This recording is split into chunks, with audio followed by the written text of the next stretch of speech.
Olá pessoal, mais uma aula de Geografia do oitavo ano. O conteúdo da aula de hoje está na apostila 2, na página 226. Nós vamos continuar falando da Europa e vamos encerrar esse assunto. Vamos finalizar com o assunto aí da economia rural, da agropecuária europeia, como a gente já vinha falando na aula anterior.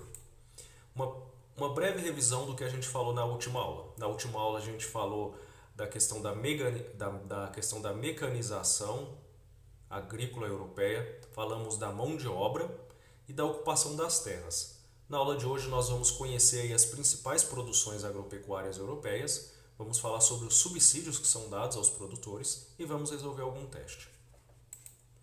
As principais produções e seus produtores. Nós já aprendemos, em aulas anteriores, muito próximas inclusive, sobre a diversidade de solos, do clima e a diversidade cultural europeia. Essas diversidades aí, elas influenciam também na diversidade da produção agrícola do continente europeu. Nós temos aí um grupo de países que são os maiores produtores. Que países são esses? Alemanha, França, Itália, Espanha e Reino Unido. Esses países eles têm um elevado desenvolvimento técnico, um investimento considerável aí em tecnologia no campo. Em 2015, na União Europeia, os produtos produzidos pela agricultura giraram em torno de 528 bilhões de euros. Desse total, três países são responsáveis por 49% desse total, quase metade da produção. Que países são esses? A França, 19% do total, a Alemanha, com 16%, e a Itália, com 14%. Então, as três maiores produções agrícolas europeias são esses três países.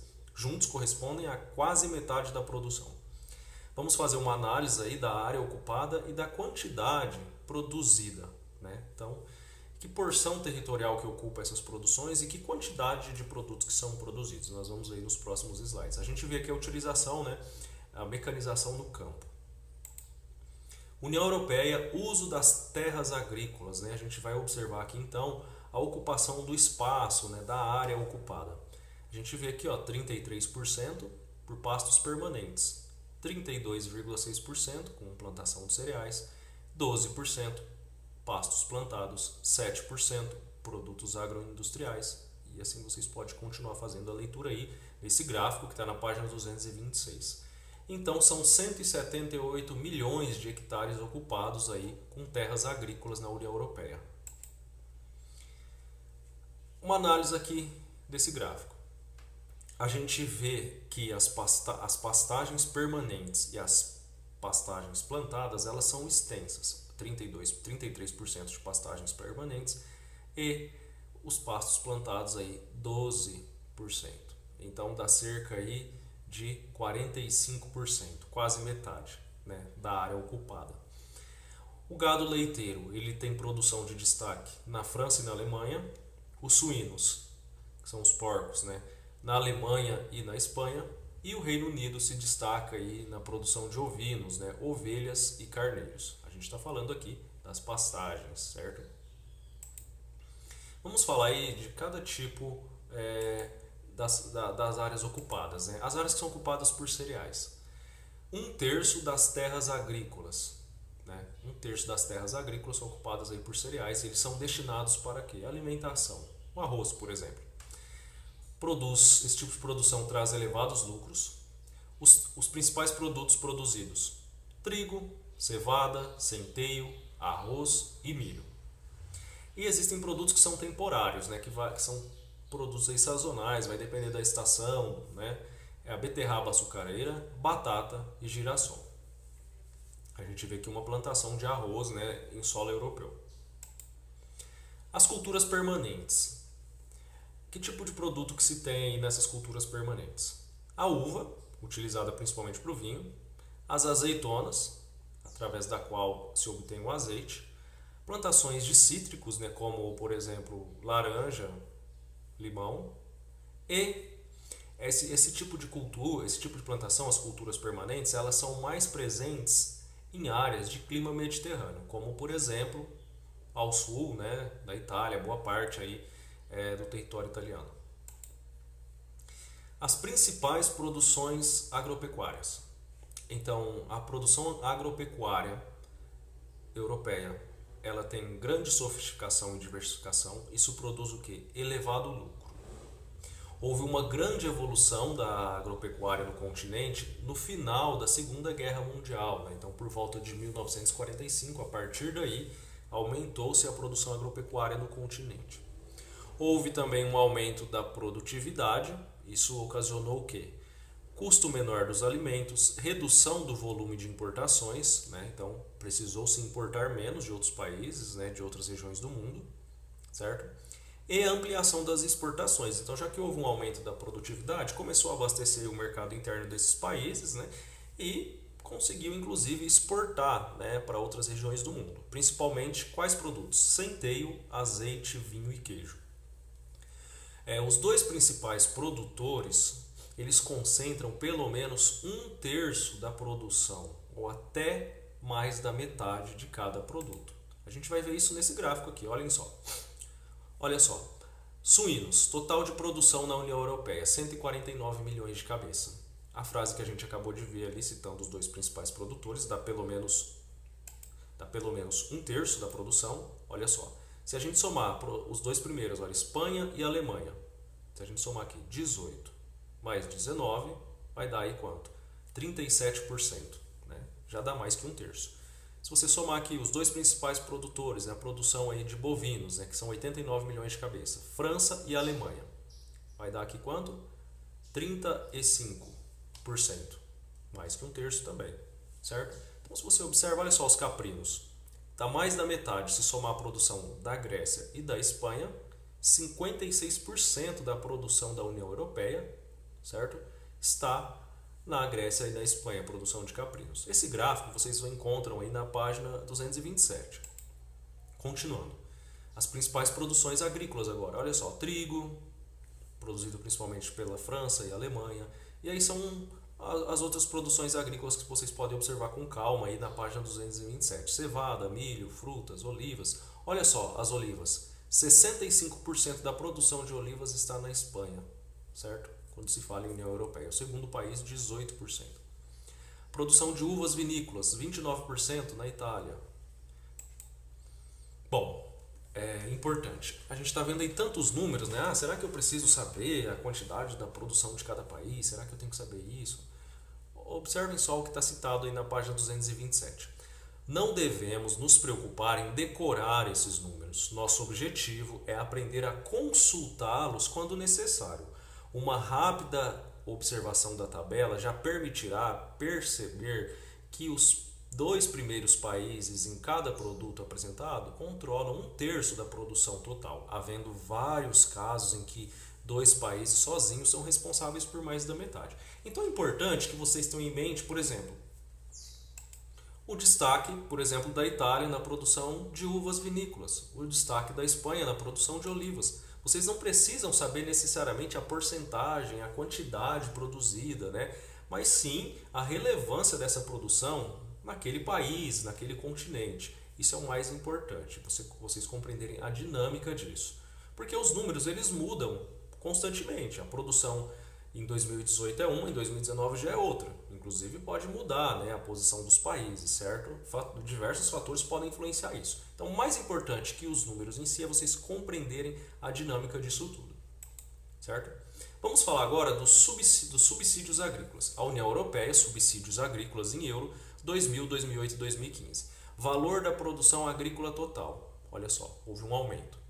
Total de subsídios. Também houve um aumento muito grande. Então a gente tem uma questão problemática aí.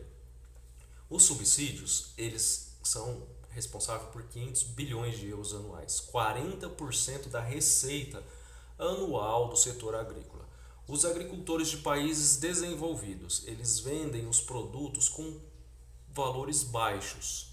Isso tem recebido o quê? Crítica dos países emergentes, porque esses subsídios, vamos dizer assim, é um estímulo dos países, dos governos, né, do bloco, para a produção de produtos agrícolas. Então, isso diminui o custo da produção para o empresário, porque existe um órgão, um governo, uma instituição estimulando essa produção.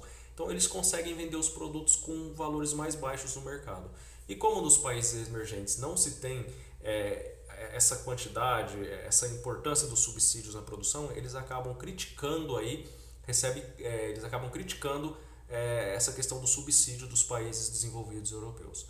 Ou seja, o que a gente sabe? Que a produção europeia é grande e de qualidade quando a gente fala em termos agrícolas, né? Ou seja, por trás dessa eficiente e produtiva agropecuária da União Europeia está a proteção contra a concorrência externa na forma de subsídios, porque nada mais é do que proteger aí a sua produção, porque uma vez em que o governo, as instituições investem em subsídios para os agricultores, o custo fica mais barato, né? Então eles concorrem no mercado com um valor mais em conta e até mesmo com uma qualidade às vezes até melhor, certo? A produção agrícola cresceu apenas 47,7 bilhões de euros, 36%, e os subsídios cresceram 30,1 bilhões, 78%. Então, não houve aí um crescimento diretamente proporcional, certo? Os subsídios cresceram mais que o dobro e a produção agrícola não acompanhou esse crescimento. Os países que têm maiores subsídios aí: França, Espanha, Alemanha, Itália e Reino Unido. Se vocês observarem, foram os países que a gente acabou de ver que são os principais produtores agrícolas na Europa.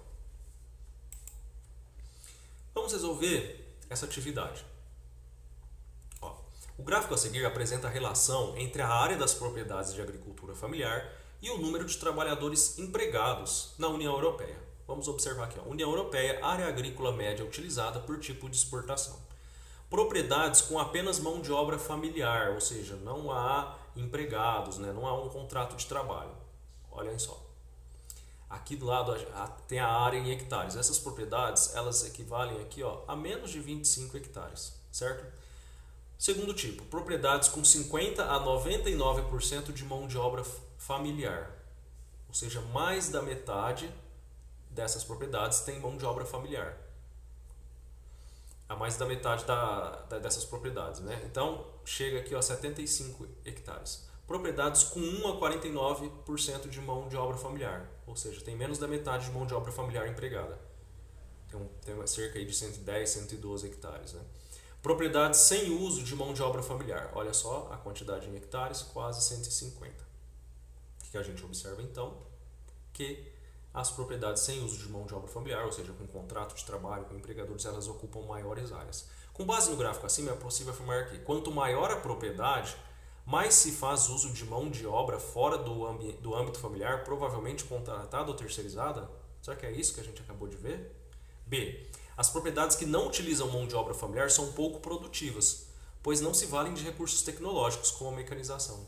Será que está certo? O que vocês acham? C. Quanto menor a propriedade, mais se faz uso de mão de obra fora do âmbito familiar, provavelmente contratada ou terceirizada. Será que é isso mesmo? Quanto menor a propriedade, né, olha só, a área dela é pequena, né? Quanto menor a propriedade, mais se faz uso de mão de obra fora do âmbito familiar? A gente observa que não, olha só, propriedade menor, mais mão de obra familiar. As pequenas propriedades são muito pobres e apresentam baixa produtividade, o que impede as famílias de contratarem mão de obra assalariada. Vocês acham que essa alternativa está correta? Bom, é com base na análise desse gráfico. Então aqui tem uma relação direta, né, com o tamanho da propriedade, né, e o tipo de mão de obra contratada. É isso que vocês vão observar na hora de responderem aqui. Quanto maior a propriedade, menor a mão de obra familiar, é essa relação. Pessoal, o conteúdo da aula de hoje é este, espero que vocês tenham compreendido. Qualquer dúvida vocês podem direcionar aos tutores do grupo de vocês, que eles poderão auxiliá-los, se não, eles direcionarão uma mensagem até a mim e eu estarei pronto para auxiliar vocês na dúvida. Nas próximas aulas nós vamos utilizar a apostila já do terceiro bimestre, o caderno 3, do 8º ano, obviamente. Quem ainda não está de posse do caderno, compareça à escola para pegar o caderno, para pegar a apostila 3. Nós vamos iniciar o módulo 9, nós vamos falar na próxima aula sobre a economia industrial na Europa, certo? E no caderno 3 nós vamos ter o módulo 9, 10, 11 e 12. Nós vamos falar da Europa ainda, no próximo módulo, que é o módulo 9, e depois nos módulos seguintes nós vamos começar a falar da América anglo-saxônica, né? Os aspectos naturais, a população dos Estados Unidos e as atividades agrícolas dos Estados Unidos. Então vai mudar um pouquinho aí, né, o objeto de estudo nosso. Então é isso, até a próxima aula, bons estudos.